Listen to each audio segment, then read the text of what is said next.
She confessed that she had given everything to the man, not just her money and love, but her body too. Tirzah admitted she could never say no whenever he came around asking for attention. Day and night, she would give in to his demands, going back and forth with him without hesitation. Deborah was floored by her friend's words. How could someone like Tirzah, a former nun of all people, get swept up in something so reckless? Wasn't she supposed to protect her chastity until marriage? Hi there, and welcome to our channel. Today, we're diving into another shocking real-life event that has unfolded in our world. This time, the story comes from the city of Manado, Indonesia.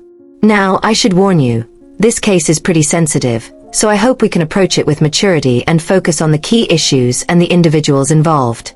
While I'll need to touch on religion briefly, I'd ask that we avoid making it the main focus of our discussion. To protect the reputation of certain institutions, I also won't be explicitly naming some of the places involved. So, what's the full story behind this case? Let's take a closer look and uncover all the details together.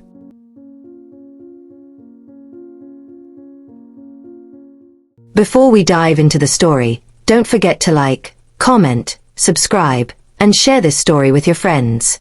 Let's get started.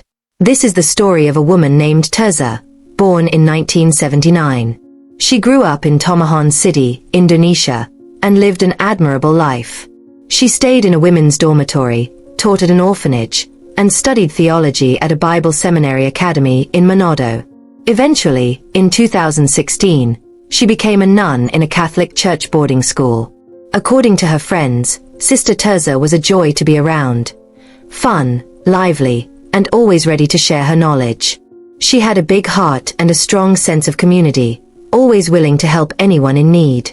Her obedience and dedication to her faith were qualities that her colleagues admired deeply. As you might expect, her role as a nun also came with a commitment to remain unmarried and maintain her vow of chastity, an unshakable, non-negotiable part of her life. But then, in March 2017, something unexpected happened. Some of her friends noticed that Sister Tirzah was often seen walking with a man named Stephen, who was 11 years younger than her. At first, it seemed innocent, but the frequency of their meetings started raising concerns. Her friends warned her, but she insisted they were just friends. Here's the catch: Stephen wasn't just any man. He was a widower who worked at a local workshop. Their growing connection didn't sit well with the community, especially when a resident reported seeing them at a Jasmine hotel. Initially, the report wasn't taken seriously, until photographic evidence surfaced. The photos showed them together, with Sister Tirzah not wearing her head covering, which made the situation even more scandalous. Head Sister Elizabeth eventually confronted her, and as a result, Sister Tirzah was suspended. She was told her actions could lead to her dismissal and the revocation of her religious status. To reflect on her behavior, she was sent back to her hometown in Tomohon City for 2 months, during which she lost contact with Stephen. Despite everything, Sister Tirzah was allowed to return to her role after attending a rebaptism ceremony. Now, here's the question: if someone breaks their vow and has a romantic relationship, are they still considered holy? And why was Sister Tirzah allowed to return as a nun? If you know, feel free to comment below and share your thoughts. But let's move on. It seems that this experience didn't change Sister Tirzah much. Maybe deep down, she craved freedom all along. Her decision to become a nun might not have been entirely her own.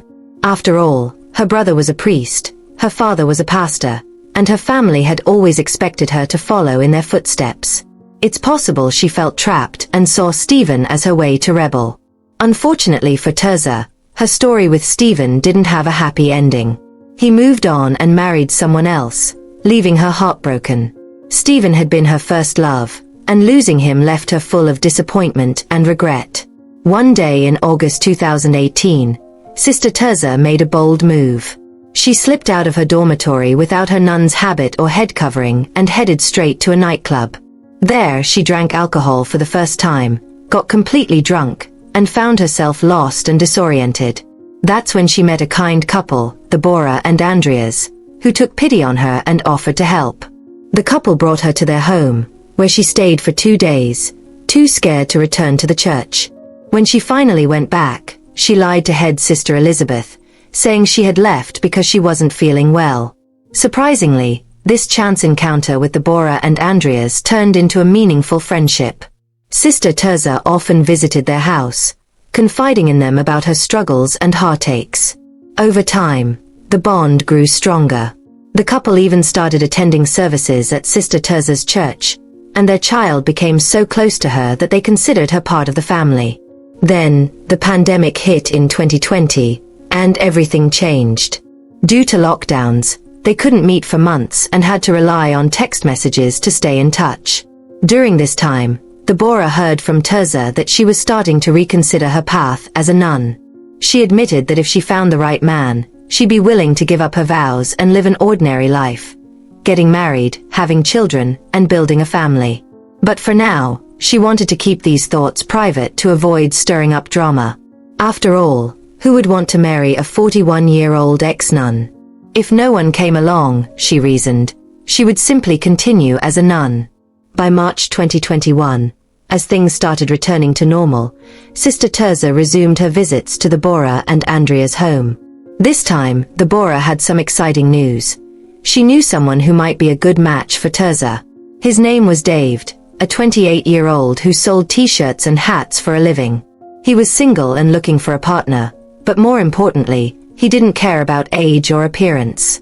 Dave had been hurt too many times by beautiful women who only played with his heart. He was also a close friend of Andrea's. Naturally, this news made Terza both excited and nervous. She couldn't wait to meet Dave. Finally, in May 2021, the two were introduced, and Terza was smitten. He was everything she had hoped for: handsome, well-built, and just her type. She saw in him the potential to fill the void left by Stephen, her first love, who had married someone else. Within a month, their secret relationship blossomed. Terza felt so strongly about Dave that she made a life-altering decision. She announced her resignation as a nun. The news shocked everyone. Many were deeply disappointed, especially her family, who had long envisioned her life as a devoted servant of the church. There were tears and emotional struggles, but Terza stood firm. She rented a small house in the Monado area and began working as an English teacher, determined to start fresh and embrace her new path. After 3 months of dating, Terza realized Dave wasn't living up to her expectations. She had hoped he'd be her future husband, but things started to go downhill. Dave became lazy with his work, rarely put effort into selling his products, and began spending more and more time at Terza's house. At first, Terza didn't mind his visits, but she expected him to at least be productive and earn money. After all, isn't that a basic role for someone preparing to be the head of a household? Instead, Dave turned things around and insulted her. He called her old and unattractive, saying she didn't know her place. Even after such harsh words, Terza tried to be patient. She apologized and even began giving Dave money, believing his excuse that his business wasn't doing well due to tough competition. But their relationship became a cycle of arguments and reconciliations, with Terza always ending up apologizing because she was afraid to lose him. It was clear, Terza was stuck in a toxic relationship. She shared her struggles with her friend Deborah, who was blunt about the situation. "Why are you holding on to a man who doesn't work and insults you?" she asked. "Just let him go. You deserve better. There's no point staying in a relationship like this. You'll find someone new eventually." But then Terza said something that left Deborah in shock. She had already given everything to Dave, not just her love and money, but her body too. Terza admitted that she couldn't resist whenever Dave wanted to be intimate, even if it meant seeing him day and night. Deborah was speechless. How could her friend, who was once a nun, fall into such behavior? Terza, who once vowed to maintain chastity until marriage, had become so deeply entangled with a man who didn't even treat her right. Things took a final turn in June 2021. Dave asked Terza for $2,000, claiming he needed it as capital for his business. Trusting him, Terza handed over the money, only to find out later that he had run off with another woman. She was devastated. After sacrificing her status as a nun, losing the support of her family, and giving so much of herself, this was how her love story ended. Heartbroken and filled with regret, Tirzah confided in Deborah, who remained her only true friend. Instead of judging her, Deborah gave her the encouragement she needed. "It's time to focus on your work as a teacher," she said. "If a soulmate is meant for you, it will come. It's never too late to start over." Tirzah took her advice and began rebuilding her life. She even joined Deborah in selling lipstick and skincare products, trying something new to stay busy. She spent a lot of time with Deborah and started finding small joys again. But over time, Deborah couldn't help but notice some changes in Tirzah. She began going to nightclubs frequently and was often seen hugging younger men. It seemed like she was exploring a freedom she had never experienced before, maybe even catching up on a late puberty after growing up in such a strict religious environment. Still, Deborah chose to support her. "If this makes her happy," she thought, "then so be it. Everyone has their own way of healing." It was the evening of October 23, 2021, when Deborah came home from the salon, only to walk into a scene that stopped her cold. There, in the living room, was her husband, Andreas, with Tirzah. They were in an embrace, and Tirzah was leaning in, whispering something in a tone that sounded far too affectionate. Suspicion hit Deborah instantly. Anger boiled over as she confronted them. "Why are you having a female guest at night when your wife isn't home?" she shouted at Andreas. Turning to Tirzah, she snapped, "We're friends, but not like this. How dare you act so shamelessly with my husband?" Andreas and Tirzah tried to defend themselves, insisting they were just watching TV and chatting. But Deborah wasn't buying it. Her eyes had already seen too much. If it was just innocent chatting, why had Tirzah's hand been wandering somewhere it absolutely shouldn't? It was disrespectful. And as for Andreas, what was he thinking? How could he be tempted by someone like Tirzah? Was he blind, desperate, or just plain stupid? Sensing the tension escalating, Tirzah decided to leave. But the damage was done. A heated argument erupted between Deborah and Andreas, their voices echoing through the house. Under pressure, Andreas admitted something shocking. Tirzah had offered him $2,500 if he served her. The money was tempting, but it wasn't enough to calm Deborah's fury. As Tirzah walked down the street, Deborah, seething with rage, got into her car. Andreas followed, perhaps hoping to defuse the situation. But as they started driving, things took a dark turn. Spotting Tirzah just a few meters away, Deborah pressed the accelerator and deliberately hit her. Tirzah fell to the ground, but Deborah didn't stop there. Witnesses later said the car ran over her multiple times. Andreas, horrified, tried to intervene, but it was too late. People screamed for the car to back up, but for a moment, it got stuck. When they finally got Tirzah to Manado General Hospital, it was no use. At just 42 years old, the former nun succumbed to her injuries. The investigation revealed chilling details. According to Andreas's testimony, he had no idea his wife planned to harm Tirzah. He thought they were just going to chase her down and continue the argument. When the car got close, Andreas tried to step on the brakes, but Deborah's fury seemed unstoppable. Her face was flushed with rage, and her strength was unervingly intense, as if fueled by raw emotion. Even as Tirzah lay motionless on the ground, Deborah showed no signs of regret. Witnesses described her as eerily calm, almost satisfied with what she had done, as if her actions had brought her some twisted sense of closure. Deborah was furious and lashed out at her husband. "Really, Andreas? You didn't think about the consequences of your actions? Since when did you become someone who'd sell himself for fake promises of money? And for what? To satisfy that former nun?" Tirzah, in Deborah's eyes, wasn't as innocent as she appeared to others. "She's manipulative and dangerous," Deborah thought. "She's out to destroy every man around her." To everyone else, Tirzah might have seemed harmless, just a woman trying to rebuild her life. But Deborah knew better.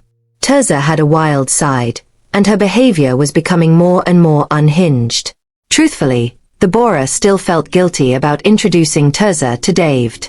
That one introduction had set off a chain of events that led Tirzah to leave the church, abandon her vows, and alienate herself from her family. It was hard not to feel responsible.